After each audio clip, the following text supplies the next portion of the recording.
Bonjour et merci de nous retrouver pour la foi prise au mot, votre rendez-vous de formation et de réflexion. Cette semaine, un mot, oraison. Dans l'un de ses sermons, saint François de Sales distinguait 3 sortes d'oraison. L'oraison vocale, qui est la prière collective dans laquelle on parle et on chante. L'oraison vitale, qui est celle qui accompagne tous les actes de la vie accomplis en faveur des pauvres et des malades. Et enfin, l'oraison mentale. C'est finalement cette dernière, personnelle et silencieuse, qu'on a fini par appeler oraison. Elle a été favorisée en particulier depuis le XVIe siècle par les oratoriens et les carmes, et c'est une prière méthodique, guidée, qui se prépare. Alors, quelles sont les différentes méthodes? Quels conseils donner à ceux qui veulent pratiquer l'oraison? Telles sont les questions que je vais poser à mes 2 invités, 2 praticiens de la prière, 2 spécialistes, enfin, je ne sais pas, ou en tout cas 2 personnes de bon conseil. Frère Antoine-Marie, bonjour. Bonjour. Vous êtes frère carme de la province de Paris, et ça se voit à votre bel habit. Et père Max de Longchamp, bonjour. Bonjour. Vous êtes membre du centre Saint-Jean-de-la-Croix. Alors peut-être expliquez-nous ce que c'est que ce centre Saint-Jean-de-la-Croix. Le centre Saint-Jean-de-la-Croix, c'est la maison de famille de la famille spirituelle Saint-Jean-de-la-Croix, à la fois une association de fidèles qui viennent là en effet pour développer leur vie d'oraison et surtout leur lecture spirituelle. Il y a aussi des moniales, moniales ermites de la Vierge Marie. Il y a aussi une société de prêtres, la société Saint-Jean-de-la-Croix. Donc voilà, c'est un petit village d'oraison. Et qui se trouve bien caché dans le Berry, dans le diocèse de Bourges, au sud du département de l'Indre. Voilà. Alors, est-ce que vous êtes d'accord avec, est-ce que vous êtes d'accord avec saint François de Sales, j'imagine, mais avec cette idée qu'il y a l'oraison, enfin ce qu'on appelle globalement oraison, c'est-à-dire prière, c'est plusieurs choses en fait, que ce dont on va parler maintenant, c'est en fait une toute petite partie de la vie de prière. Oui, tout à fait, c'est une des dimensions et qui a pour but aussi de rayonner sur les autres. Donc la manière dont on vit la prière personnelle silencieuse a des conséquences sur la manière dont on va célébrer ensuite, et puis surtout comment on va apprendre à se donner dans la vie et que la vie devienne aussi prière. C'est sûr qu'il y a 3 dimensions, comme dit saint François de Sales, mais le but c'est d'unifier tout cela. L'idée d'oraison vitale, ça vous semble important? C'est-à-dire, on développe sa vie de prière, mais le but, c'est pas que la vie de prière, d'une certaine façon. Alors, oraison vitale, ça me plaît tout à fait, parce que le mot oraison, en réalité, étymologiquement, indique le face-à-face, bouche à bouche, que vous voyez au livre de la Genèse. Nous naissons dans l'oraison, c'est-à-dire le souffle de Dieu qui s'échange avec le souffle de l'homme, c'est cette vie commune avec Dieu. Os adora, ça donnait adorer, ça donnait oraison. Il s'agit de rejoindre, je dirais, le propre de l'homme, c'est-à-dire cette union à Dieu. Et puis alors, à partir de là, oui, elle se développe avec une certaine activité mentale. Et là, on retrouve peut-être l'aspect méthodique, mais aussi toute notre vie est irriguée par ce contact, plus que ce contact, cette vie commune avec Dieu qui donne même le nom à l'oraison. Oui, tout à fait. Alors, oui, ça me semble tout à fait important de dire ce que dit le Père, c'est que l'oraison est d'abord une réponse au dessein de Dieu. C'est lui qui lance l'humanité dans l'acte créateur. Et si vous vous rappelez, au livre de la Genèse, juste après la chute, c'est le premier à interroger l'homme. Mais où es-tu caché ? La chute originelle a fait que le couple s'est retiré, s'est caché dans le buisson, s'est créé des protections. Et quelle a été la surprise de Dieu quand il venait à la brise du jour pour vouloir rencontrer l'homme, d'être surpris de ne plus pouvoir le rencontrer comme il le faisait. Et donc le premier qui lance le cri, où es-tu caché, Dieu crie au premier couple, où es-tu caché? Et l'oraison, c'est une manière de répondre à cet appel du Seigneur. Vous voulez dire que c'est Dieu qui parle en premier? Oui, exactement. Et c'est lui qui nous a créés pour être des êtres de communion et de relation, et avant tout avec lui, pour rentrer dans une familiarité avec Dieu. Vous êtes d'accord? Tout à fait. L'oraison, c'est le propre de l'homme. Et c'est pour ça qu'aussi c'est une grâce. C'est-à-dire qu'en effet, nous ne ferons tout à l'heure, on parlera peut-être du recueillement, on ne fait qu'accueillir, on n'aurait pas l'idée, Dieu il est le tout autre. On n'a pas idée d'aller le chercher. Donc, en effet, il s'agit d'accueillir de recueillir quelqu'un qui a pris toute l'initiative. Moi, je n'ai pas demandé à venir au monde, je n'ai pas demandé d'être chrétien, et donc... et vous êtes là. Et je suis là. Donc il s'agit de bien vivre ce dont Dieu a pris l'initiative, mais c'est lui qui fait tout dans l'oraison. Mais il ne fait rien sans qu'on lui permette. Et cela aussi permet d'être vraiment libre et pour entrer dans ce chemin de l'oraison. Parce que ce n'est pas d'abord notre propre volonté. Certaines personnes pourraient dire « mais moi je ne suis pas digne ». Qu'est-ce que je vais bien pouvoir dire au bon Dieu, puisque pourquoi offrir ma vie, puisque je me sens si petit, même peut-être pécheur, et alors pourquoi prendre ce temps alors que je suis trop petit et peut-être me juger indigne? Donc il ne s'agit pas d'abord de la volonté de l'homme de rencontrer Dieu, mais de prendre conscience que c'est d'abord lui qui nous attend, c'est lui qui nous a voulu, et c'est lui qui est en désir de la relation avec nous, qui que nous soyons. Et donc vraiment, l'appel de Dieu et le don de Dieu précèdent notre propre réponse. Et c'est pour ça qu'on peut le faire, parce que c'est d'abord Dieu qui nous appelle et qui veut entrer en relation avec nous. Mais en même temps, souvent, quand on rentre dans une église pour prier, c'est qu'on a une demande, on a des choses à dire. Là, vous êtes en train on voudrait parler le premier, d'une certaine façon. Là, vous êtes en train de dire... alors, c'est pas bien de faire ça? C'est pas bien d'entrer dans une église en disant « j'ai quelque chose à dire au bon Dieu » C'est déjà trop tard. Il vous a eu. C'est déjà trop tard. Il vous a eu. Et vous voyez, ce qui est extraordinaire, c'est de voir que vous dites Dieu, tout le monde arrive. Bon, pour dire il n'existe pas, mais je veux dire, personne n'est indifférent. Pourquoi? Parce que la grâce de Dieu nous précède. Oui. Alors, le vrai problème, c'est de comprendre, de parler la langue que Dieu parle, dirait saint Jean de la Croix. L'expression est de lui. Mais je veux dire, saint Paul dit qu'avant de nous créer, il nous aimait. Donc on est déjà dans quelque chose, quand on est tombé amoureux, de toute façon, c'est trop tard. Et nous sommes tous amoureux du bon Dieu. Avant même notre création. Donc il s'agit simplement de bien vivre cette relation, mais vous n'en aurez jamais l'initiative. Et quand vous êtes entré à l'église, le bon Dieu a déjà fait des kilomètres, il vous a eu. C'est déjà trop tard. Et donc, est-ce qu'il faut renoncer, du coup, à sa demande? Parce que voilà, on a quelque chose à demander, on a quelque chose... parce que vous voyez, moi j'ai entendu des tas de gens me raconter la prière, etc. J'en garde quelquefois l'idée que quand on a... il y aurait une sorte de prière moins noble, qui est la prière, on est là à s'occuper de nos petites affaires, puis une prière très noble à la Sainte Thérèse d'Avila, que vous chérissez l'un et l'autre, où on est saisi par l'esprit, etc. Est-ce qu'il faut voir les choses comme ça? Est-ce que c'est pas noble? Non, je pense que ce n'est pas le bon angle d'approche. Oui, très bien. Puisque le Seigneur, le désir de Dieu est d'abord d'être en communion avec nous. Il nous connaît. Il sait notre vie. Que l'on vienne avec lui, avec nos propres soucis, c'est tout à fait normal. Que l'on prenne comme un ami, que l'on prenne le temps pour lui expliquer ce qui préoccupe notre cœur, c'est tout à fait normal. On vient avec notre vie, avec ce qu'il est. Ensuite viendra, j'espère, un second temps où nous, on se mettra à la disposition du Seigneur.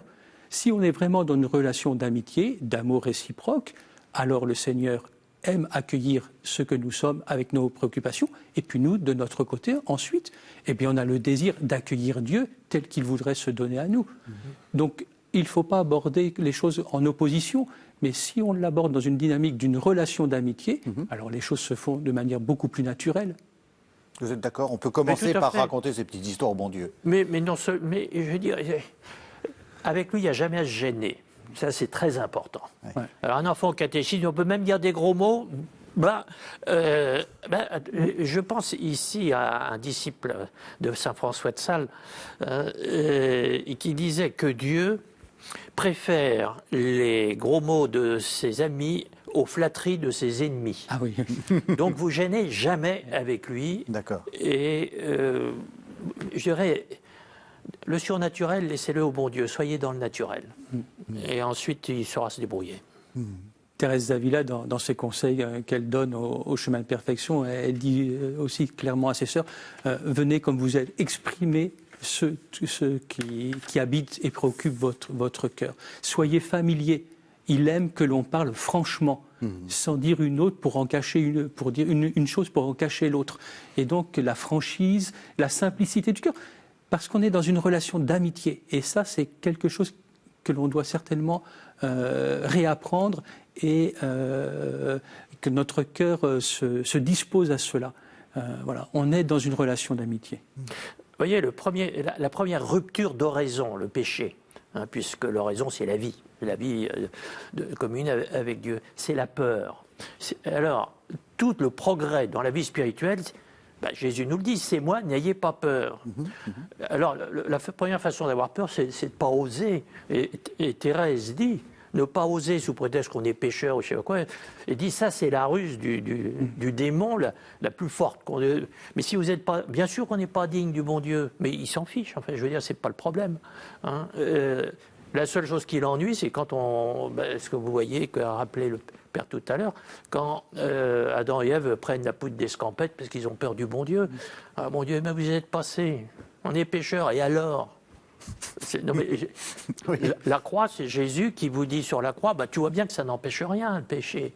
C'est moi qui paye les pots cassés, mais laisse ça, c'est pas une question de payer, c'est une question d'être avec toi. Tu as choisi la mort, je vais dans la mort, et puis de quoi devient la vie, puis c'est tout.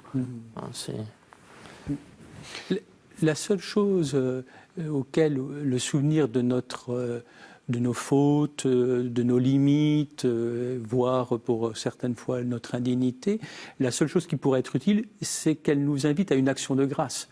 Si, comme dit le Père, si elle est un handicap, un frein pour la relation, alors ça c'est vraiment très négatif, mais si elle habite notre cœur dans l'action de grâce, alors ça veut dire que l'on accueille notre être dans l'esprit du Seigneur. Parce qu'en même temps qu'il nous fait découvrir nos fautes, il nous fait découvrir sa miséricorde. Et donc, nous entrons en action de grâce. Tant nous sommes dans la lamentation sur nous-mêmes, ça veut dire que ce n'est pas l'Esprit de Dieu qui nous a éclairés.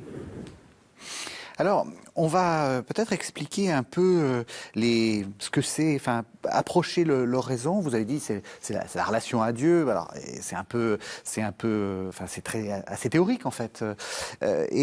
Finalement, les gens que vous aimez bien, les gens du XVIe et du XVIIe siècle, avaient fait tout un tas de distinctions qui sont très utiles et que je vais vous proposer pour essayer de faire comprendre un peu ce vers quoi vous voulez nous faire entrer. Alors, certains distinguent entre la prière de discours et l'oraison muette. Est-ce que vous êtes d'accord ? Est-ce qu'il y a quand même une première distinction qui consiste à dire, dans l'un on parle, dans l'autre on ne parle pas ? C'est compliqué. C'est pas à nous de le décider, en tout cas. Thérèse d'Avila vous dit, il arrive un moment où le bon Dieu vous ferme la bouche. Oui. Et à ce moment-là, vous savez, c'est une histoire d'amour toujours comme ça. Au début, on bavarde, et puis arrive un moment où, écoute, tais-toi, mais je t'aime, d'accord, tu me l'as dit 50 fois. Il est plus que temps de se taire à ce moment-là. Avec le bon Dieu, c'est pareil. Ce qui sert au rapprochement doit tomber, une fois que l'union est là, rajouter des mots, ça rééloignerait. Voilà. Mais... Tout à fait. Donc, il ne faut pas perdre de vue l'objectif. L'objectif est d'entrer en relation, en communion avec Dieu, et donc d'arriver à une sorte de cœur à cœur. Élisabeth de la Trinité dira « éveillé dans la foi », donc une conscience de la présence de Dieu et une offrande de soi-même. Donc si on est conscient de la présence de Dieu, donc Dieu qui habite notre cœur, qui est là, et que nous offrons notre vie, notre amour, eh bien, c'est le but de l'oraison, de rester dans ce... Alors, il peut, pour précéder ce moment de paix et de relation paisible, une préparation, parce que l'on passe de notre vie active, de nos soucis, à ce désir de la communion. Et donc, il peut avoir un chemin qu'on appelle le recueillement, où on s'appuie sur une parole, la parole de Dieu, où l'on s'appuie sur nos propres désirs, sur nos préoccupations. On parlait de l'intercession tout à l'heure. Mais c'est comme un apprivoisement de notre cœur et de notre âme pour nous disposer à la relation plus simple de la communion. Donc le recueillement, les étapes, les méthodes sont là comme des aides pour nous disposer à cette relation beaucoup plus simple qu'est cette communion, comme dit Élisabeth, éveillée dans la foi. Et c'est ce que vient d'exposer le frère, c'est exactement ce que Saint Jean de la Croix nous dit, apprendre apprendre la langue que Dieu parle. Et avec les mêmes étapes que quand vous apprenez le français, l'anglais ou le chinois. Et donc, au début, il y a une certaine sensation d'effort, de production mentale, etc. Mais vers quelque chose qui est toujours de plus en plus simple. Et puis arrive un moment où, je dirais, dans le cas de Dieu, il y a une espèce d'évidence. Et à ce moment-là, comme chante Saint Jean de la Croix dans le Cantique spirituel, ce qui avant était chemin, problème, tout ce qu'on veut, devient les montagnes. Mais sont mon bien-aimé pour moi, les rivières sont mon bien-aimé pour moi. Il n'y a plus à analyser, c'est une espèce d'évidence, que les choses subsistent en Dieu, bien plus que dans la matière, bien plus que... voilà, et à ce moment-là, continuer à bavarder, c'est comme dans une histoire d'amour, je veux dire, on perd tout, quoi, parce que tout est là. Hein. Reprenez pas la distance que vous avez parcourue à travers toute cette pédagogie. Historiquement, en général, il faut cette pédagogie. Historiquement, je veux dire, dans nos histoires personnelles.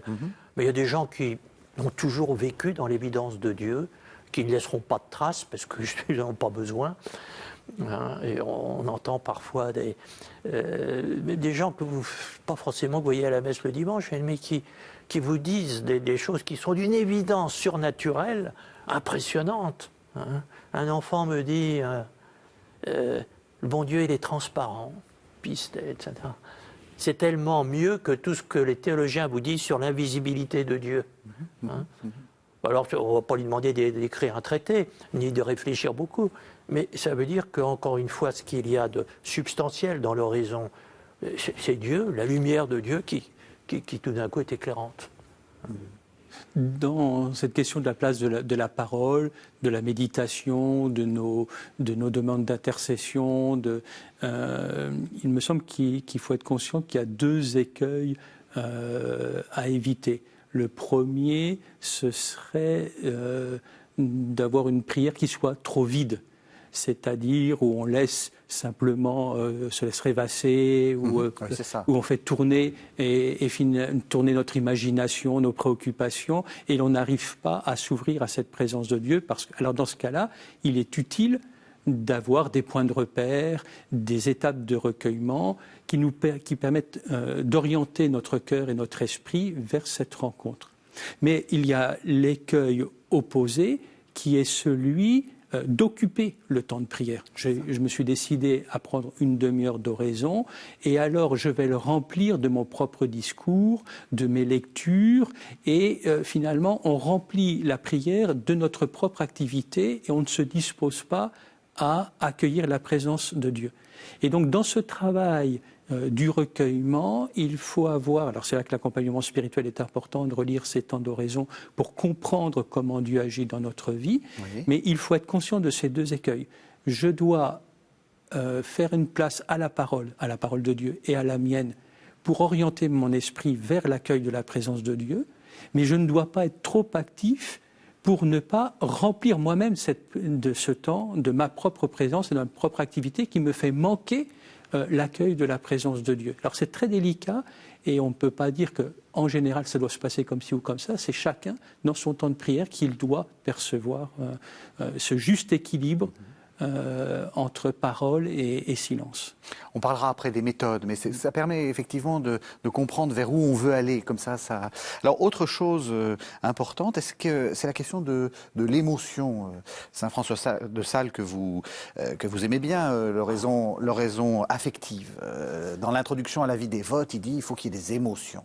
Et moi, je connais des gens qui me disent oh là là, dès qu'il y a des émotions, c'est pas sûr que ça marche. Ou en tout cas, une bonne prière ne se mesure pas à la qualité des émotions que nous avons. Absolument. Alors là, il y a une question de langue française, tout simplement. Affectif du temps de François de Sales, c'est ce qui est de l'ordre de la volonté. Et il dit n'achevez jamais votre temps d'oraison, par exemple, sans une affection, c'est-à-dire sans la formation d'un acte volontaire et non pas sentimental. Ça viendra un siècle plus tard. Hein. Pour lui, affectif, c'est l'oraison, c'est l'aboutissement de ce que vous avez dit au baptême, c'est-à-dire je suis, du verbe suivre Jésus-Christ concrètement. Et donc, c'est pas du tout l'impression que ça me fait. Où tous les maîtres, Jean de la Croix, mais Thérèse d'Avila, mais François de Sales, mais beaucoup d'autres, vous disent les émotions, qui n'est pas la même chose que les affections, on en a. Bon, l'important, c'est de ne pas s'y arrêter. Ouais. Puis si vous n'en avez pas, c'est pas grave. Hein. Mais il y en a quand non, c'est comme ça. Bon. Mais quand il dit oraison affective, hein, il dit que ça vous conduit. Alors, il parle à filoter dans l'introduction à la vidéo, non seulement à dire « je serai gentil avec tout le monde », mais maintenant que mon temps réservé au recueillement est terminé, je vais aller voir mon voisin parce que je me suis fâché avec lui parce qu'il a sorti ses poubelles à l'heure, etc. Et je vais lui avoir une parole aimable avec lui. Voilà comment ça débouche sur une résolution, l'horizon devient affective. Vous voyez que ce n'est pas une question de douceur qu'on trouve dans ces sentiments. En contrepoint, Thérèse d'Avila dira que dans la prière, il s'agit non pas de beaucoup penser, mais de beaucoup aimer. Voilà. C'était un peu une émotive, hein, exactement, quand même. Exactement. Donc, l'émotion, notre affectivité fait partie de notre personnalité. Et si le but est d'aimer Dieu et son prochain, comment dire qu'il n'y ait pas une partie aussi d'affection et de relation, et on voit comment les mystiques sont enflammés d'amour avec des discours qui nous font quelquefois sourire ou qui nous surprennent justement par l'étalement de leur affectivité. Donc là, c'est toujours aussi le juste équilibre, en quoi c'est juste, en quoi c'est pas juste, et encore l'important de relire et de l'accompagnement spirituel pour bien mesurer sur quel chemin on est. Mais globalement, jouer sur l'affection, enfin, essayer de se créer des émotions mystiques. Oh là. Ah oui, essayer de se créer. On en a tous la tentation, hein. Oui. Non, pas vous. Vous êtes de saints hommes, mais non, c'est pas une question. C'est une question qu'il y a tellement mieux dans le réel que dans les impressions. François de Sales vous dit, c'est une faute que plusieurs, ça veut dire beaucoup à l'époque, que plusieurs font, de confondre Dieu et le sentiment de Dieu, la prière et le sentiment de la prière, la foi et le sentiment de la foi. C'est une faute que beaucoup font. On en a, on n'y peut rien, les affections, bon Dieu nous a créés avec. Bon, donc il aime bien ça. Mais ce n'est jamais... Deus ipse finissant, on peut dire un mot en latin. Dieu seul est l'aboutissement, si vous voulez. Donc, la raison parfaite, c'est l'acte de foi et qui ne laisse pas de traces, la pure transparence, où les choses tout d'un coup se révèlent dans leur réalité, comme dit saint Jean, elles subsistent en Dieu. Voilà. Et à ce moment-là, il n'y a plus d'émission possible et tout, parce que voilà, vous êtes dans l'évidence et puis c'est tout. Dieu peut nous attirer par nos émotions, en nous donnant une certaine satisfaction, des bonheurs, une joie, un bonheur, une joie, une paix. Mais l'objectif est d'entrer dans cette relation où Dieu se donne et où nous nous donnons. Et donc, quelquefois, le silence de Dieu est l'occasion pour moi de m'offrir. C'est donc un acte de pédagogie pour Dieu où il nous apprend à poser un acte de foi, d'offrande de nous-mêmes, alors que nous ne ressentons rien. Et donc tout cela peut faire partie d'un projet, d'un dessein, d'une pédagogie de Dieu pour nous faire grandir dans cet acte de foi dont parlait le Père. Voilà. Oui, parce que c'est important, parce qu'il y a quelques années, on a beaucoup parlé, par exemple, de Mère Teresa, qui n'avait pas eu de consolation, etc., ou même de Thérèse de Lisieux, qui, vers la fin de sa vie, était un peu entrée dans une sorte de nuit. Donc, il ne faut pas se décourager. Enfin, je veux dire, l'émotion, l'évidence peut être quelquefois de l'ordre de, justement, ou disons, peut disparaître, en fait. Ah oui. Oui, le Père parlait de la pédagogie de Dieu. Oui. C'est très juste. Je pense ici à un immense mystique du XIXe siècle, Charles Guay. Charles Guay, évêque auxiliaire de Poitiers, qui nous dit « On est tellement sourd que parfois le bon Dieu est obligé de crier. » Et alors, ça donne, c'est le moment où on a des tas d'émotions, Dieu est grand, etc. Mais il dit, je ne vois pas très bien qu'un sourd se vante d'être sourd et dise, je suis un grand sourd puisque j'ai forcé à hurler celui qui me parlait. Alors, je dirais, les émotions, oui, font partie de la pédagogie de Dieu, mais en attendant de pouvoir se taire. Et je veux dire, c'est à dépasser en ce sens, non pas à la force du poignet, mais en disant je suis tellement sourd que le bon Dieu de temps en temps est obligé de prendre des grands moyens. Mais encore une fois, pour nous conduire à la foi. Et la foi, c'est pas du vide, c'est du plein. Oui. Et un plein silencieux, parce qu'il n'y a plus rien à dire. Voilà. Il dit Saint Jean de la Croix qui chante la création, il dit et tout ça c'est Dieu. Alors comment les métaphysiciens disent mais non c'est pas Dieu. Taisez-vous, dit Jean de la Croix, dit mais taisez-vous, voilà c'est Dieu. Et donc parce que dans cette pédagogie de l'oraison, donc on rappelait qu'il s'agissait de répondre au don de Dieu, d'entrer dans une relation d'amitié et de communion.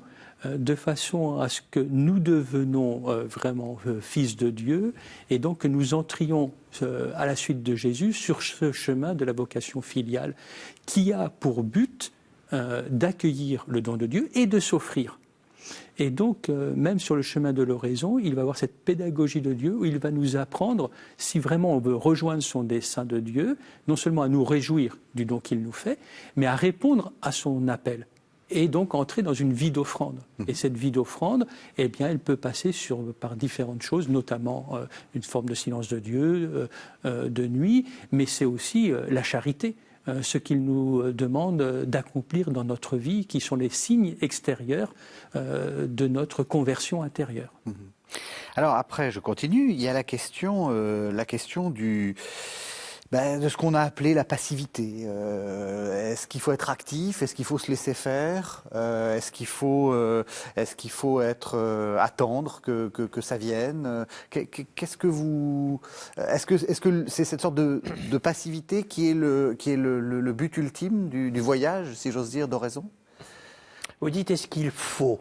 Il faut rien du tout. Encore une fois, il y a une expression du père Molinier, le célèbre dominicain, disait « Aimer, de toute façon, c'est se faire avoir ».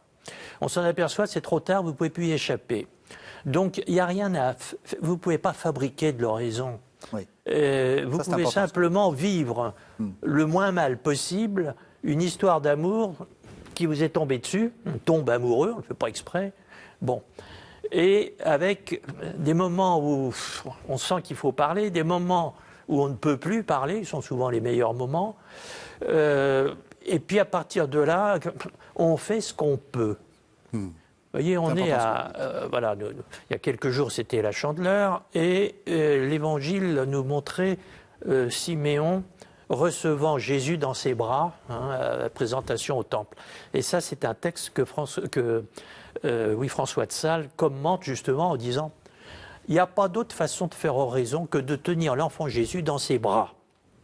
Alors, un vieux monsieur avec un bébé dans ses bras, on ne sait pas très bien s'y prendre, mais il dit vous faites ce que vous pouvez.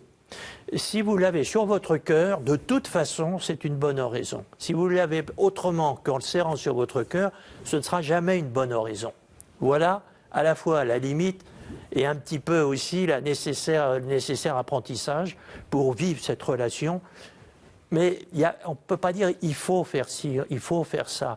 On fait le moins mal possible, et c'est là où l'éducation spirituelle nous apprend, je dirais, à prendre le bébé dans ses bras. Mais on ne fabrique pas l'oraison, c'est une grâce. Et en toute rigueur, comme en toute histoire d'amour, elle nous trouve dans une impuissance absolue. Et là, c'est l'oraison. Un très cher ami qui est mort maintenant, qui se disait athée et qui ne parlait que de Dieu. Et des fois, je lui disais, il faudrait peut-être pouvoir parler d'autre chose. Bon, 5 minutes avant sa mort. Et il est mort subitement. Autrement dit, il n'y avait pas à dire qu'il se préparait à mourir. Non, je ne savais pas que 5 minutes après, il était mort. Il me raccompagnait, il me dit, mon père, je voudrais prier, mais vous savez bien, je ne peux pas prier. Prier, c'est une grâce. Il est probable que ça a été le dernier mot de cet athée sur cette terre. Alors quand on m'a téléphoné, parce que juste après on me téléphone, on me dit il est mort. Bon, j'ai dit s'il n'est pas sur le purgatoire, ça n'a pas dû durer longtemps. Parce que là, c'est la pureté de la relation à Dieu absolue. Impuissance devant Dieu, acceptée comme telle. Voilà l'horizon. Alors pour revenir à votre question sur la passivité, l'activité, je pense que d'un côté, il faut désirer cette passivité, parce que c'est le moment où Dieu agit le plus directement dans notre cœur. Et puis, mais il faut aussi être conscient de ce qui dépend de nous, ce travail de recueillement, pour nous disposer à l'accueil du don. Alors pour cela, Thérèse d'Avila parle des 4 manières, pour expliquer comment se fait ce passage, des 4 manières d'arroser le jardin.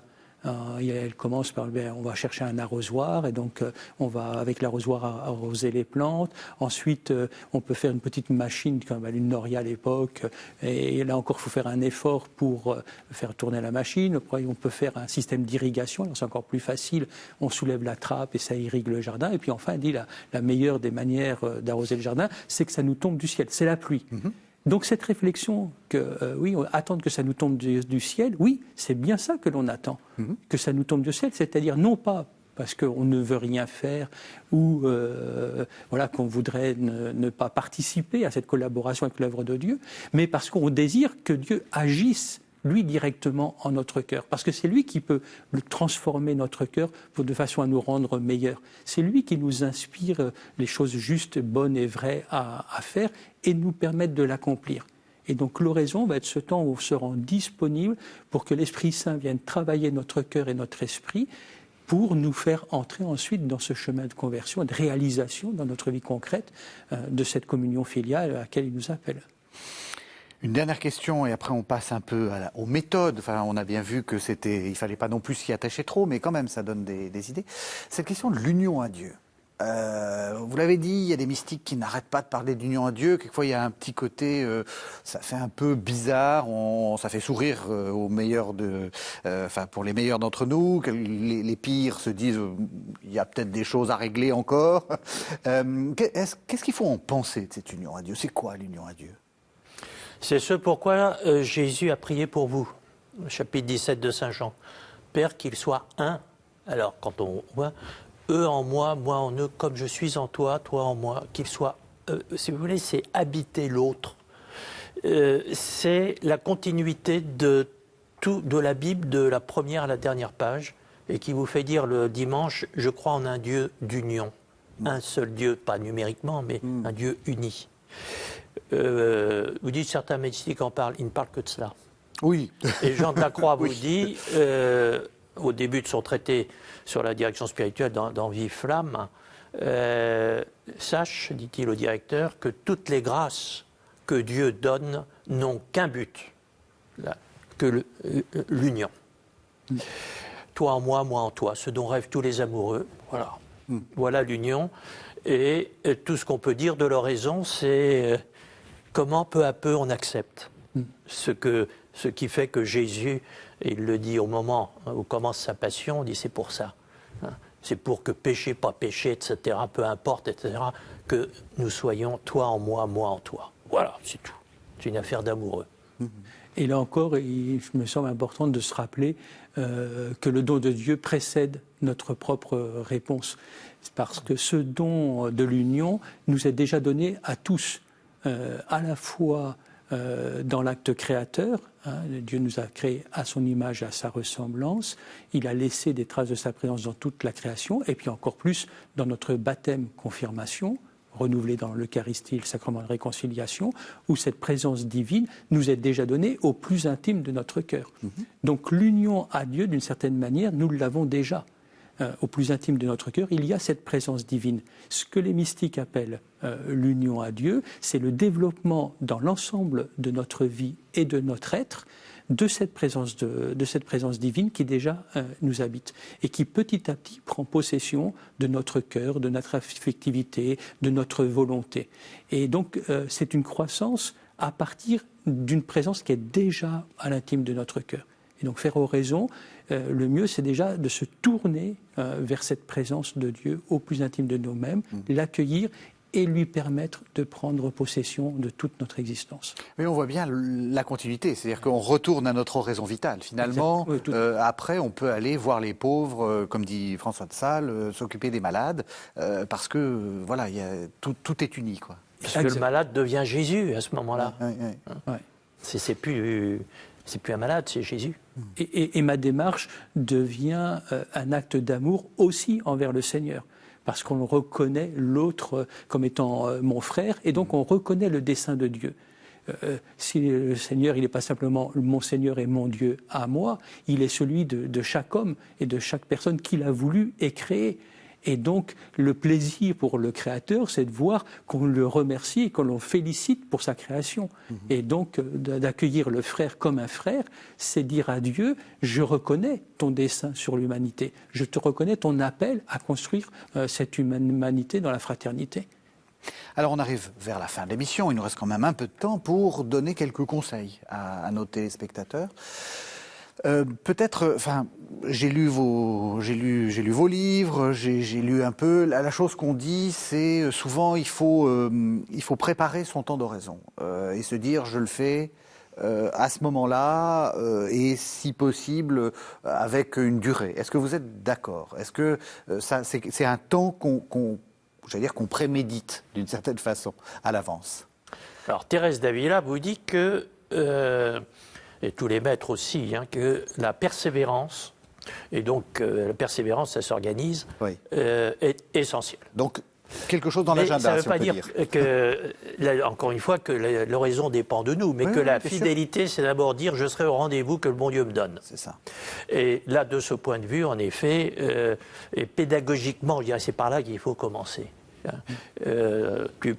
Tu mets dans ta vie le repère fondamental de l'oraison, y compris comme, je dirais, activité d'oraison, l'oraison méthodique que vous évoquiez tout à l'heure. Ensuite, le bon Dieu vous conduira. Mais la première réponse est de dire, voilà, j'organise ma vie autour de l'oraison, c'est-à-dire de cette volonté de ne faire qu'un avec le bon Dieu. Si on dit c'est quand j'aurai le temps, alors ça va pas. Donc j'organise ma vie, donc je prévois des temps de 6-7 heures d'oraison. Ça 24 heures. Non, mais comment vous faites? La vraie quantité, c'est combien de temps faut-il pour que toute la journée soit une oraison? Voilà le fond de la question. Alors évidemment, les pères Carmes, 2 heures, ils vous diront... Tout. À travers les siècles, vous avez 50 façons de faire. Et l'important, c'est que chacun trouve ce qui va bien, ce qui va l'aider. Mais le principe d'avoir, je dirais, un temps réservé à Dieu pour que toute la journée soit réservée à Dieu, ça, tous les maîtres vous le diront. Un temps qui soit, qui ait une certaine substance, puisqu'il faut quitter ses activités, apprendre à s'ouvrir à cette présence de Dieu, à l'accueillir, à s'offrir, et puis à en sortir aussi. Donc il faut quand même un certain temps, 20 minutes, une petite... c'est beaucoup plus raisonnable. Oui. Et puis, alors, il faut se méfier aussi des tentations par le bien, c'est-à-dire on a un grand désir et puis on va se dire il faut 3 heures, une demi-heure, 1 heure ou je ne sais quoi, et puis on n'arrive pas, et donc on abandonne. Donc le fait de se donner un temps qui soit raisonnable et c'est sûr qu'il soit prévu dans vos agendas. Pour ceux qui n'ont pas la chance d'être religieux carmes et qui c'est prévu dans l'horaire, on y va tous en chœur, aux 2 sens du terme, au cœur et en chœur. Et alors c'est sûr que là il faut mieux prendre l'agenda et de se donner des rendez-vous comme on prend d'autres rendez-vous. Et donc ça c'est tout à fait normal. Déterminer le temps et le lieu, ça permet de ne pas manquer la rencontre. On commence par quoi? On commence par quoi? Dans ce temps, voilà, je me dis, j'ai décidé que je prenais 20 minutes, je commence par faire quoi? Alors il y a ceux, je dirais, qui, de toute façon, c'est le bon moment de la journée, parce que là, immédiatement, je dirais, la vie s'impose d'elle-même comme moment de bonheur. Stop, touchez à rien. La plupart du temps, le bon Dieu est plus progressif. Et Thérèse d'Avila lui prenait un bon livre. Il serait très intéressant, mais on n'a pas le temps de montrer que l'oraison méthodique, celle qui est au cœur de vos questions, elle est née à peu près en même temps que le livre et en même temps que l'Occident sort de la chrétienté. Il dit il faut prendre des rendez-vous avec le bon Dieu. Avant, il n'y avait pas besoin parce que toute la vie était une sorte de vie monastique pour tout le monde. Et c'est comme ça que dans la règle de Saint-Benoît, trouvez-moi le temps d'oraison. D'abord, il n'y avait pas d'horloge. Ensuite, il n'y avait pas besoin d'horloge, puis on était dans l'éternité. Donc, maintenant, il faut prendre des rendez-vous pour quitter le monde païen est entré dans l'oasis chrétien qui va être le temps d'oraison. D'accord. Alors par quoi on commence ? Par vous informer sur celui qui vous invite. Et c'est là où Thérèse dit, pendant 18 ans, je crois, elle disait « j'ai pas su faire oraison sans un livre ». C'est rassurant pour les gens qui disent « je m'embête dans la prière ». Oui, c'est important. Et là, on n'a pas le temps de développer, mais je crois que là, nos cervelles, ça va peut-être changer avec Internet et tout ça, qui restructure complètement nos façons notre vie mentale. Mais oui, le livre, déjà, vous permet de gagner beaucoup de temps pour le repérage. Oui, le bien-aimé, il est là, oui, c'est bien lui. Hein, et pour cet apprentissage de la langue de Dieu, lecture spirituelle jusqu'au moment où j'ai plus besoin du bouquin parce que, j'ai compris, et déjà, vous avez une simplification, hein, et qui est l'oraison avec moins de mots, donc, et puis qui peu à peu vous conduit à quoi ? Je dirais à cette évidence qui sera la contemplation proprement dite.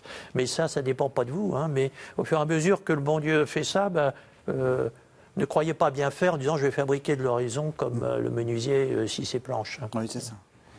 Alors, Sainte Thérèse, dans sa pédagogie, dans le chemin de perfection, invite, avant la lecture, de bien se rappeler la présence de Dieu. La présence de Dieu, qui il est et qui je suis.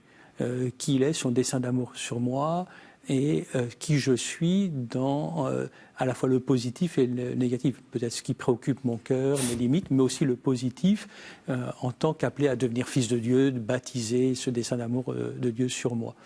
Donc cette étape première d'introduction, on se rappelle Dieu, sa présence, donc se tourner vers l'intime de notre cœur, poser cet acte de foi que la présence de Dieu est avant ma réponse, et donc se tourner vers l'intérieur de son cœur, ou alors dire à Thérèse, s'imaginer Jésus à côté de moi.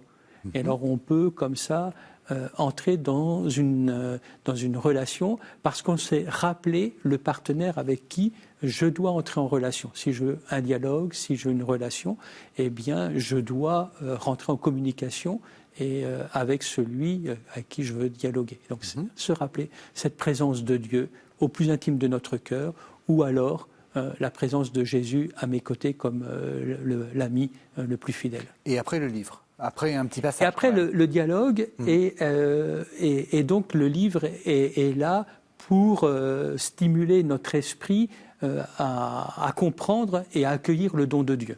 Voilà. Il faut donc plutôt la Bible, plutôt Thérèse d'Avila, plutôt... Oui. Ce qui vous parle du bien-aimé, encore une fois, c'est une histoire d'amour. L'imitation de Jésus-Christ, par exemple, l'imitation de Jésus-Christ est née sous la plume de Thomas Akempis, maître des novices, donc dans la tradition des frères de la vie commune, comme justement les petits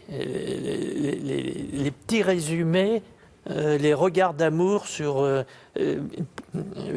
et qui évitent d'avoir beaucoup plus à lire. Hein, et vous prenez 2 ou 3 phrases et puis vous laissez tranquillement la réalité s'affirmer. Voilà. Hein, l'Évangile peut parfois, d'ailleurs aussi, même une belle icône ou un beau vitrail. Tout est bon. À partir du moment où la prière, la seule mauvaise prière, c'est celle qui n'existe, qu'on ne fait pas. Mais autrement, n'oubliez pas ce qu'on disait tout à l'heure avec François de Sales, vous tenez Jésus sur votre cœur. Alors il y a des moments où vous lui dites des choses, des moments où vous lui dites rien, etc.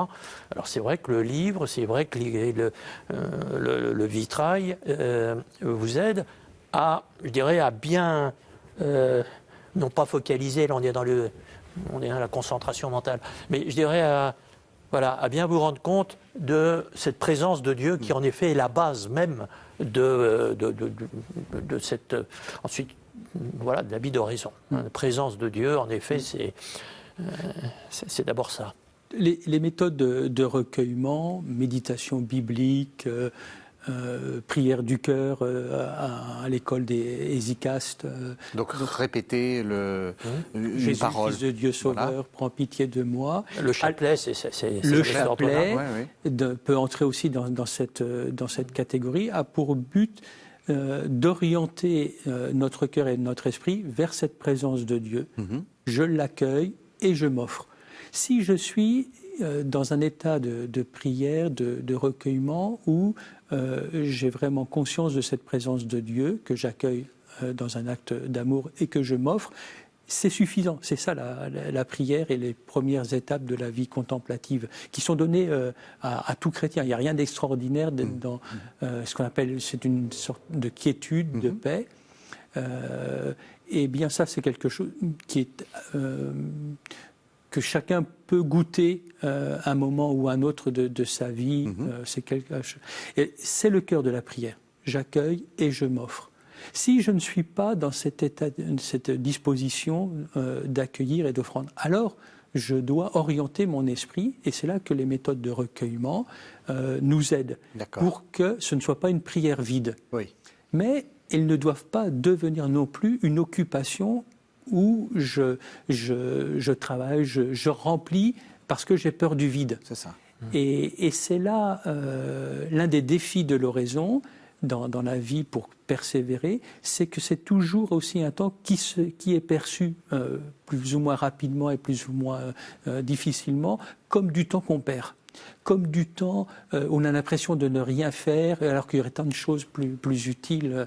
Et donc beaucoup abandonnent parce qu'ils ont l'impression que rien ne se passe, alors qu'invisiblement beaucoup de choses se passent, et surtout c'est le temps où on peut dire à Dieu: je me donne à toi, je sais qui tu es, je veux accueillir ton dessein d'amour et je veux m'offrir. S'il y a ce mouvement-là, c'est suffisant. Alors, ce n'est pas toujours satisfaisant, parce qu'on a l'impression que ce n'est pas très utile, alors qu'au contraire, c'est le temps de la gratuité, c'est le temps de l'accueil, de l'offrande. Et c'est ça qui fait la beauté et même la délicatesse de notre relation.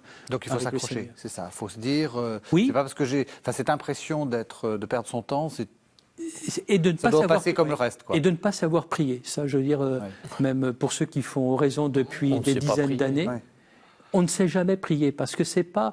On a des méthodes, mais la prière, c'est pas de la gymnastique où il suffit de faire des mouvements pour arriver au but. C'est une question de relation. Et donc les choses nous échappent. Il y a la fatigue personnelle, il y a notre psychologie, il y a nos soucis, et puis il y a la pédagogie de Dieu. Et donc on ne sait véritablement jamais prier. Celui qui vous dit « je sais prier, moi l'oraison, tous les jours, pof, pof, pof, j'ai mes méthodes et tout ça », ça veut dire et ça risque, parce qu'il ne faut jamais juger les choses comme ça de manière générale et de l'extérieur, mais le risque, ça veut dire que, on se donne sur sa propre prière. Donc que les choses nous échappent, qu'on ait un sentiment aussi de vide, et qu'on ne sache pas. Un jour, on était trop actif, un jour, on était trop passif, un jour, on s'est endormi, l'autre jour, au contraire, on est resté dans notre cinéma intérieur. Au contraire, un autre jour, ça nous a été donné, on avait pu... Les choses nous échappent et on ne sait... Il ne faut pas s'imaginer, si on se donne comme objectif, de dire, moi, je vais prendre une méthode et puis d'ici 2-3 semaines, je saurai prier, non, ce n'est pas... Non. Dernière question, et après on parlera un peu de ce que vous nous proposez, des chemins que l'un et l'autre vous nous proposez. Vous avez parlé, d'ailleurs l'un et l'autre, de relire. Est-ce qu'il faut relire soi-même ou est-ce qu'il faut relire avec un maître ? Un maître ou quelqu'un avec qui on peut relire. Est-ce qu'il faut un directeur d'oraison ou un directeur spirituel ? C'est essentiel. Il y a... alors plus ou moins régulièrement, selon les possibilités, mais l'accompagnement spirituel pour qui veut cheminer avec Dieu et pour qui veut vraiment entrer dans une alliance, un accueil et une offrande, un accueil de Dieu et une offrande de sa vie, donc un chemin de sainteté, l'accompagnement spirituel est, alors plus ou moins régulièrement, plus ou moins c'est... Je sens que vous êtes Père de Longchamp, Non, alors la voie ordinaire dans la vie chrétienne, ne suis pas en train de critiquer ce que dit le Père. Hein, non. Je dis la voie ordinaire dans la vie chrétienne, Jésus nous a confié à des pasteurs. Alors, il faut d'abord les trouver. Ouais. Et tout le monde n'en trouve pas. Puis si vous êtes... Sauf dans le cœur du Berry. Mais Thérèse d'Avila est un très bel exemple de quelqu'un qui, n'en ayant pas trouvé, l'est devenu pour les autres. Je veux dire par là, si elle avait trouvé, dès sa première jeunesse, des directeurs spirituels compétents, on n'aurait pas eu le chemin de perfection, on n'aurait pas eu son autobiographie qu'elle a écrite pour que des gens qui croyaient comprendre, pas dire, écoutez, mettez-nous ça sur le papier, moyennant quoi ça devient très éclairant pour nous. Alors, le principe, oui, c'est que c'est dans l'Église et avec des gens qui ont l'autorité de Jésus-Christ, les pasteurs, je dirais qu'on avance dans la vie chrétienne et notamment dans la vie intérieure chrétienne. L'histoire de la sainteté et plus encore, je dirais, l'histoire de l'oraison, c'est quand même de gens qui, ça marchait pas trop bien, alors ils ont dû s'expliquer et ça devient très éclairant pour nous. Et Jean de la Croix, à la première page de la Montée du Carmel, nous dit d'abord tous les dégâts, en effet, d'une mauvaise direction spirituelle ou pédagogie spirituelle, et nous dit, c'est là où il nous dit, je vais vous apprendre le langage que Dieu parle, hein, mais il nous dit l'importance, et là je rejoins le Père, je dirais d'avoir l'évangile de la vie intérieure. On emploiera le mot directeur spirituel pour des gens convoqués par Dieu à, je dirais, un itinéraire malgré tout qui est suffisamment, je ne dis pas rare, mais qui n'est pas majoritaire. Ça ne veut pas dire que, par exemple, les grands contemplatifs sont plus saints que les autres. Mais ça veut dire qu'eux ont besoin, comme le médecin généraliste parfois fait appel au cardiologue pour des cas un peu plus délicats, que là, il y a besoin, en effet, d'un regard professionnel. Voilà. Mais vous prenez la plupart des saints canonisés, alors les plus canonisés, c'est encore les saints innocents. Hein, dans la hiérarchie de la sainteté, c'est les plus innocents. Ils n'ont pas eu de directeur spirituel. Alors simplement pour dire, hein, oui, tout à fait, on n'avance pas. L'évangile, c'est un texte qu'il faut qu'on nous explique, etc. Donc on n'avance pas tout seul, on avance dans l'Église. Historiquement, ça se passe comme ça peut. Et je dirais, les meilleurs directeurs sont souvent des déçus de la direction qui ont dû et qui sont devenus des maîtres pour d'autres. C'est peut-être autobiographique ce que vous nous dites. Ah ben, je ne me permets pas. Mais... Ce petit livre, en quelques... Ah oui, ça c'est un best-seller de chez nous. Donc, expliquez-nous très rapidement ce qu'il y a dans ce livre. Alors oui, le personnage, il décolle du sol. À l'horizon, on croit que c'est... On part dans les nuages. Pas du tout. C'est pour mettre en place, de façon un petit peu ordonnée, et en laissant parler les saints, moi, je fais que mettre les titres et les sous-titres. Voilà, quelqu'un qui dit, mais on a envie de vivre ça, parce que le bon Dieu, il est gentil, on aime bien le bon Dieu et tout. Eh bien, il suffit, vous voyez, de lire, je dis, allez, un quart d'heure par jour, vous allez voir. Et si le bon Dieu veut plus, il saura vous le dire. C'est donc pas à pas, pendant 3 semaines, découvrir cet univers de l'oraison tel qu'il a été parcouru par Thérèse d'Avila, François de Sales, Jean de la Croix. Voilà. Et puis ensuite, si le bon Dieu veut, vous trouvez ça sur Internet, paroisseetfamille.com, hein, sur Internet, ou dans toutes les bonnes librairies religieuses, mais elles sont toutes bonnes. Et sinon, une invitation que vous êtes en train de nous proposer. Là, on est en plein dans le moment, hein, frère. Donc, c'est retraite.carme-paris.org, le site est en train de s'afficher en bas. Ouais. Donc depuis plusieurs années, la province de Paris propose une retraite en ligne pour le temps de l'Avent et du Carême. Et cette année, donc pour le Carême 2023, le thème de la retraite en ligne, c'est l'oraison, chemin pour vivre notre vocation filiale, à l'école des Saints du Carmel, bien sûr. Et donc, à tout un chemin, chaque semaine, des méditations pour aider les chrétiens à entrer et à grandir dans ce chemin de l'oraison. C'est 2 suites naturelles de l'émission que vous nous proposez. Surnaturel. Surnaturel. Merci beaucoup à tous les deux. Merci de nous avoir suivis. Vous savez que vous pouvez retrouver cette émission sur le site internet de la chaîne www.ktotv.com et on se retrouve la semaine prochaine.